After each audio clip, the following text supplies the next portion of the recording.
You are now doing less with John and Jeff, and this is going to be a rare episode.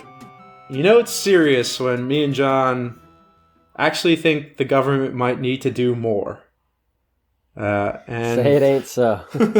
This could be a sign of the apocalypse that we're talking about the government needs to actually step in and do more, but you know we're still not sure about that.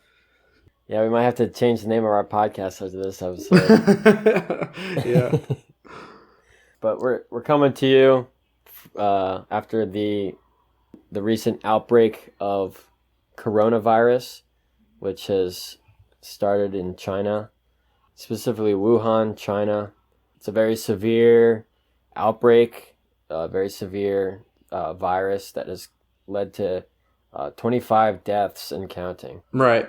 It is a little... there's some ominous signs about this virus, and while there's about 800 cases of it reported so far, and it has been climbing, so it has been spreading pretty rapidly. And the thing about these sorts of things is the growth is exponential, potentially, if it isn't contained or cured, right? So it starts to grow slow, but you know, if 10 people get it, but they were in contact with another 10 people, then each one of those could get it and they could go somewhere else. And you see these things sort of develop, I guess, like a critical mass, and they spread out significantly until they're, I guess, contained.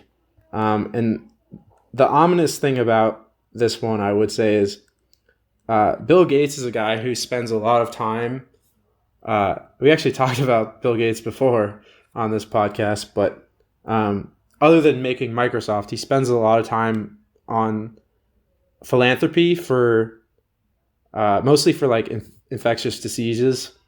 So things with like vaccines and malaria, stuff like that. And he's been predicting that a flu similar to SARS or similar to the one in the pandemic in 1918 that killed 50 million people could potentially kill 30 million people within 6 months. That's just his speculation using, like, you know, his simulation model. And basically what his analysis of this is saying, our societies are not properly prepared for this as a threat, right? So like there's all sorts of threats that we think about, right? Like nuclear threat, like global military conflict. These are threats that actually our governments are pretty well prepared for and we think about all the time. But in his opinion, this is something we're not adequately prepared for. And I guess this coronavirus, which in a lot of ways fits the description of what he's talking about, could put that theory to the test. And so there's definitely cause for concern here. And this is one of those interesting questions that I think... Well, one second. Yeah. So if I could say something about Bill Gates' prediction. So it is actually, for him to make that prediction in, I think it was December of 2018, he made public this potential for a disease that could break out and kill 30 million, and he has the simulation. And to be honest, when I see that, I mean, it's not like that's like he's like groundbreaking with that right. specifically, because there's been so many times in history where there's been viruses that have killed so many, and right, like the plague that killed so many. So it's not hard to like make a prediction and say that. Mm-hmm. I would say though, I do commend him for making that, for what, Jeff, you were leading on to when I stopped you, which is that it does need to be addressed. Like, this isn't something that you just snap your finger and say, oh, drats, I wish we did more about that in the past. Right. That's definitely something you should be able to prepare for. A society, any interconnected group of organisms that live together in close contact should have a protocol. If they have the long-term survival of their species in mind, they should have some kind of protocol or some pretty robust way to protect themselves from a viral outbreak. Mm-hmm. because it's not necessarily in any individual party's best interest. There needs to be a collective kind of understanding that everyone chip in and let's take care of this Right. potentially existential threat. Right. Especially how interconnected we are today, how easy it is for people to travel and get around. Like, there's constantly people traveling from one part of the world to the other. So by the time you even understand that there may be like a pandemic threat, it may have already spread out through the entire world by the time, because they're saying like this virus has a 14-day gestation period. So it seems as though by the time we even are aware of it, it's already been spread throughout the world, and we're seeing cases throughout the world. It started in China, and that's the most likely place for it to start because it's the highest population with the most people in close contact. They have sort of lax standards on like food safety and stuff like that. So these diseases a lot of times can start in animals, and then like if people don't properly prepare the food before consumption, it can be transmitted from animals to people. And so it starts in China and then it spreads from there because China doesn't just stay by itself. There's constantly people mixing in from China going elsewhere and people going to China, et cetera, et cetera. And I think on this podcast, what we'd like to do is sort of explore the idea of what can be, what are the possible answers to a threat like this? Because I think me and John would both agree that actually this is one of those cases where the market cannot provide a solution to a pandemic like this. It may be able to offer some solutions in the form of like a universal flu vaccine that has the potential for lots of profit. Like, I'm sure if someone could develop that, then that would be highly profitable because a lot of people would get that sort of thing. But if you don't have such a prevention tool in hand, then, what do you do, right? So like, how do you respond when you don't have a cure? The thing is spreading and you want to contain it as best as possible. And to me, the market doesn't offer a solution to that because this is sort of a situation that comes down to the collective, right? And individual incentives don't necessarily provide us with a way out of this situation. Yeah, usually on this podcast, our kind of mantra is individual freedom, individual liberty. If you allow the individual to act in its own interest, then you will achieve the best solution for that individual when that individual is allowed to seek deems to be optimum.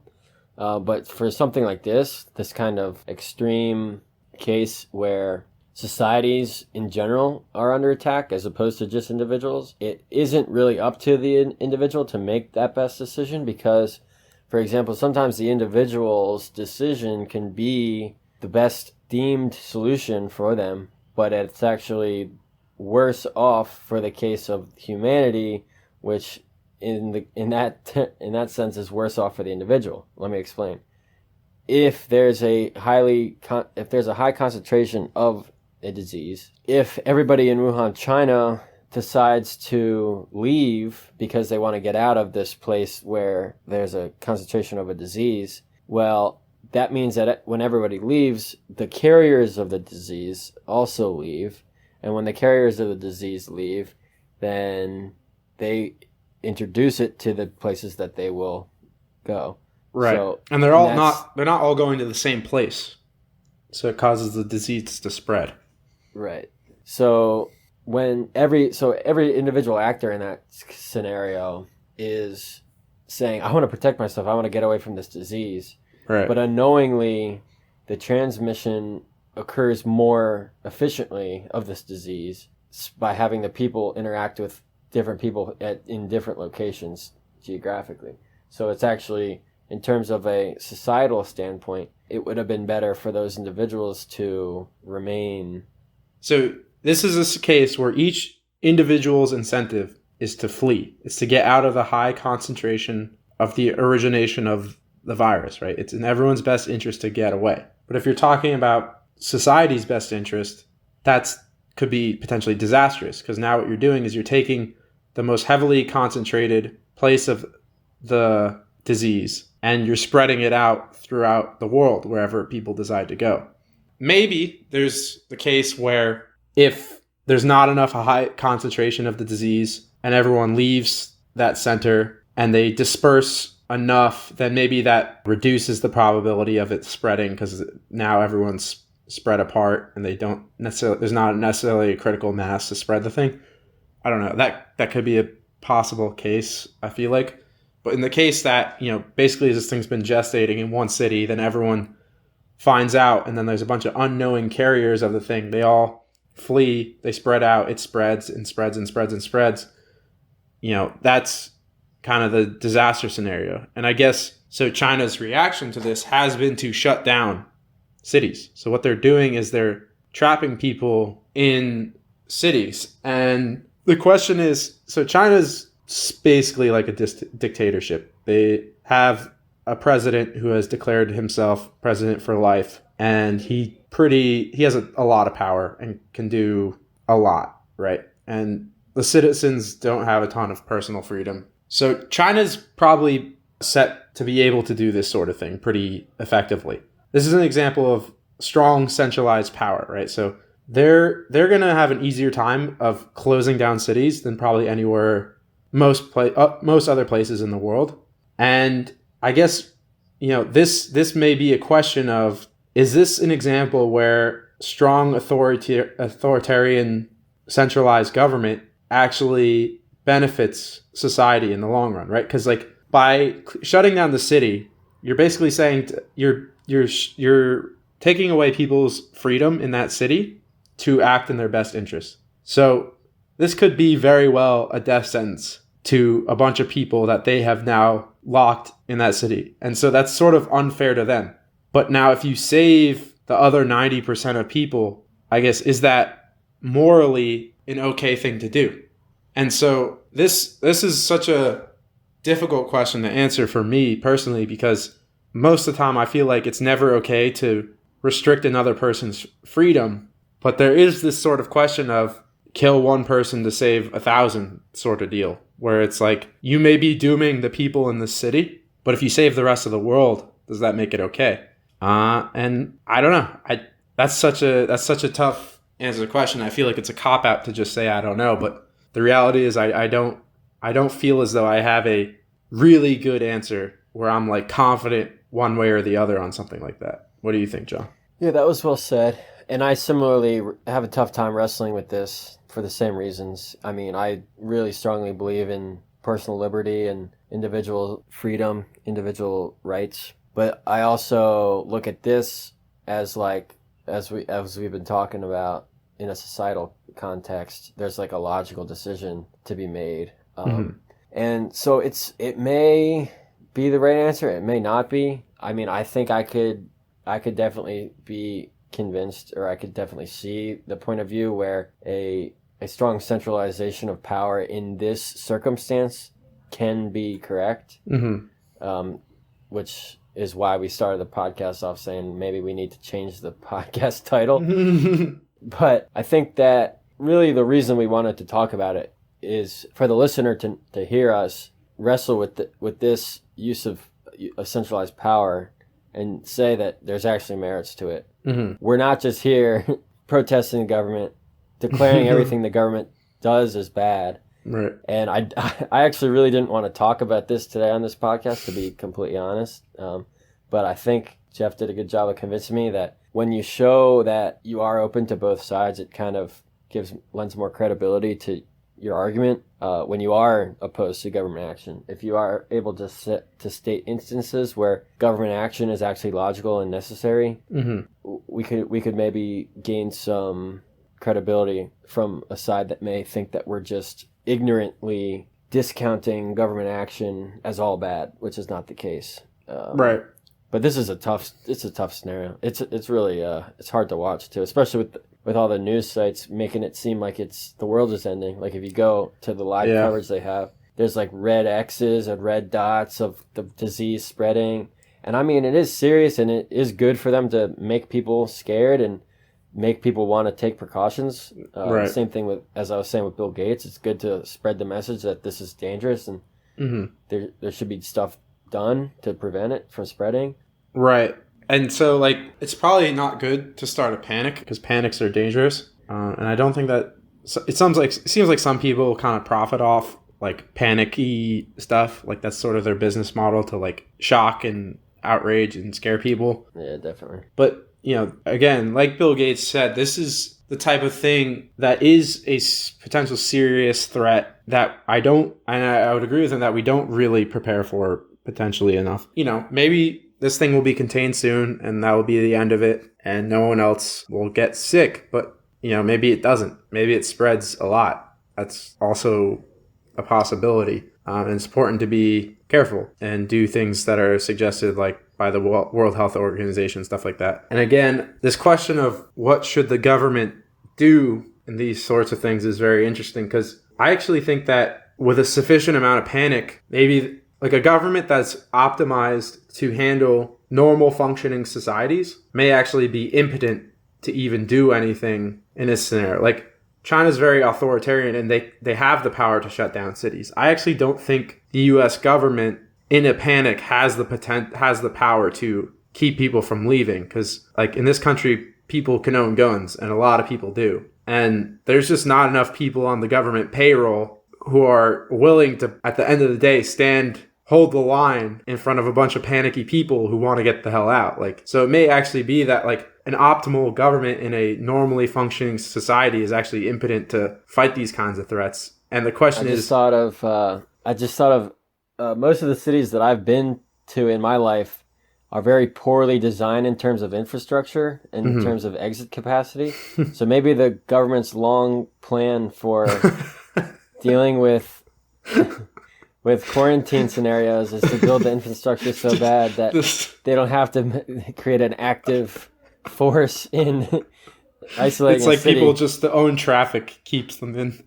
Yeah, people's just tendency to try to use the highways as they're supposed to be able to handle just completely critically destroys our ability to exit the city. The government's out here playing 4D chess. Yeah. We don't even know. No, yeah. But I don't think in the US like the government would even be able to do such a thing, or if it even is the morally right response to do what China is doing, in which they shut down entire cities and like no one goes in or out. And again, it's an interesting question for like supply chains, right? So we're so interconnected in terms of like how we receive our food and fuel and everything like that, where, if the disease sort of spreads to like a central hub, like a farm or whatever, where all the food comes out of, it's like, how do you even stop that? Because people need to eat. And so if you have this central hub, like a farm that spreads all the food, you can't just say, okay, we'll contain the farm because then people need to eat. Like that doesn't work. Mm-hmm. So I don't even know if that's like a good response. Yeah, when you talk about the morality of it, when you were talking about that, I was kind of thinking it's similar to like the morality of going to war. Like, is it ever moral to go to war? Right. With another nation or another entity? And I would say yes. I would say yes, even though we're going to lose X percent of our own. Mm-hmm. If you can really point to some really authoritarian or abuse of power elsewhere, that's like World War II is the perfect example of like a worthy cause. Right. So if you can go and prevent more lives being lost with a guarantee for less lives being lost, I think that is, in terms of where governments are positioned, that is the moral judgment to make. I mean, there's a lot that goes into that judgment. So I don't think it's just a tally of lives. I think there's like, how certain are you that these amount of lives will be lost versus that, which will vary in all degree, especially so in this actual scenario, you don't know if this virus, you don't know exactly how it spreads maybe, or you don't know exactly the gestation period at the time when you have to make the decision. So it makes it more complex, more difficult. If you look at it in terms of, we're going to lose a certain percentage more of our own to protect more. I mean, as long as you look at it that way. But you did mention this one. Hopefully it's not. Hopefully it's not that. There's signs that indicate it may not be as serious as we're kind of making out this grossly awful scenario to be. So it's Right. not that point yet. Well, we're not But necessarily saying this case right, yeah, is that's, going you to did be mention that. right. But the reality is there's no reason to believe there's never going to be like another pandemic, because they happen periodically throughout history. It's worth talking about. Right. Definitely. So even if this is just a scare, sometimes scares are what you need to get your head in order. Like if you're a skateboarder and you don't wear a helmet and you fall and you like just barely miss hitting your head, and it's like, oh, it scares you until like, okay, I'm gonna wear a helmet. You know what I mean? Sure. So like sometimes these sort of scares are what you need to get your head straight and actually address a problem that needs to be addressed, and adequately prepare for it. And so I guess what we're trying to reason through is what we think may be an adequate response. Because another thing we were talking about is something the market doesn't do is the market doesn't create excess reserves in medical care for like an outbreak, right? Like, so if there's tons and tons of people that need treatment, there's not going to be the medical infrastructure to treat all those people at the same time, because there's some steady state level of people that need treatment in normal conditions. And the market is perfectly fine at providing for that. There's no reason it can't. But what it's not going to do is have excess reserves in 100-year black swan events that are unpredictable. It's just not profitable to plan to maybe if they're every 5 years, the market could prepare for that just fine, or every 10 years, or maybe even every 20. But there's certain things that happen too infrequently for it to be in any one person's time horizon. Right. And so this is when you start to need to turn to the government to maybe create excess medical infrastructure in reserve, so that such a pandemic happens, we can actually amp up our treatment of people. Like, so maybe having people who are like not necessarily doctors, but can, I don't know, administer things just on like call, I guess, type of deal. And then, you know, having that, again, excess infrastructure, supply lines, so that they're not all concentrated on a single hospital. Like John said, he saw a video of like 600 people at this one hospital just waiting to get diagnosed or whatever. And it's like hospitals just can't, one hospital can't handle that. It's just too much.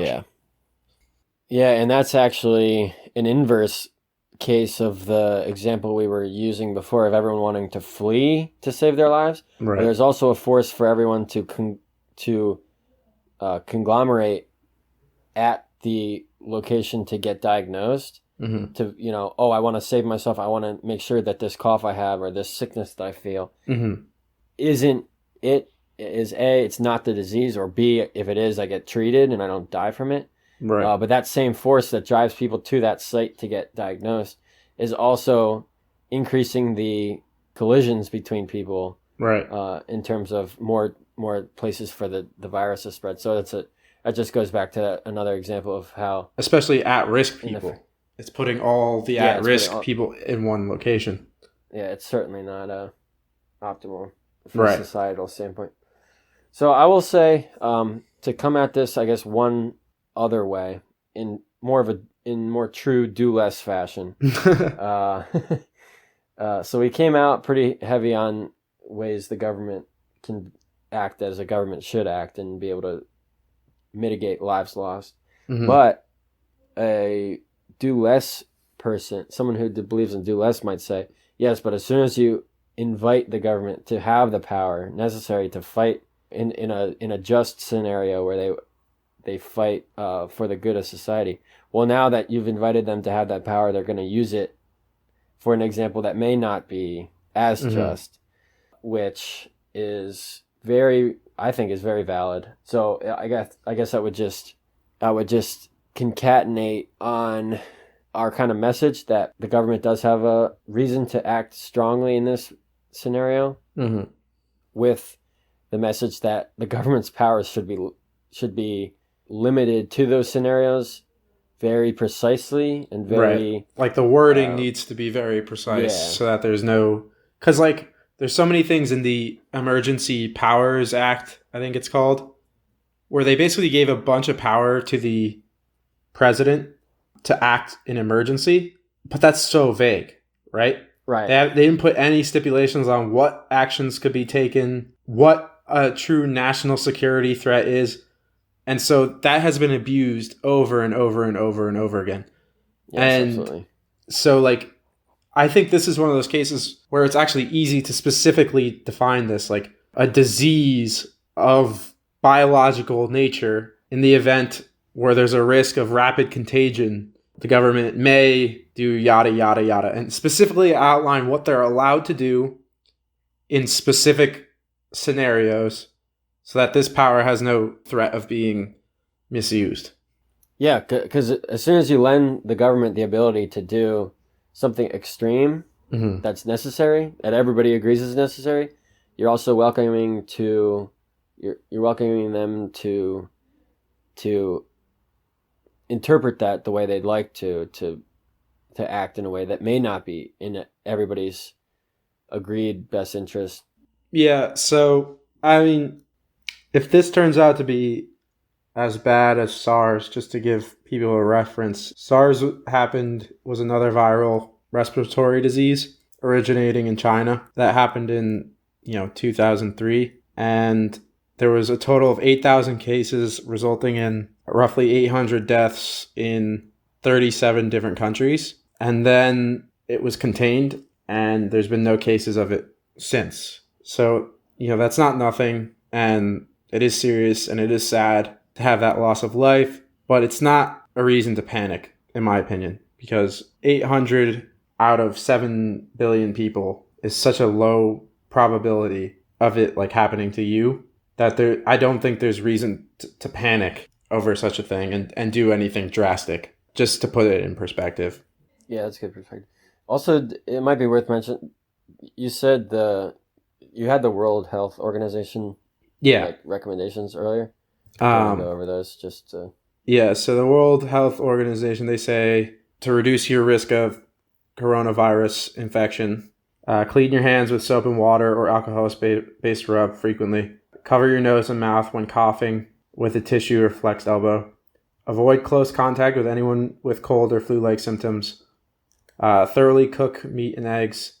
Avoid unprotected contact with live, wild, or farm animals. And I know these things are sort of common sense, but it always helps to be conscious and not only try to prevent yourself from contracting anything, but sometimes people are carriers of something without knowing it because they have built-in immunity for whatever reason, but they can still give it to other people. So trying to prevent other people from getting it is important too.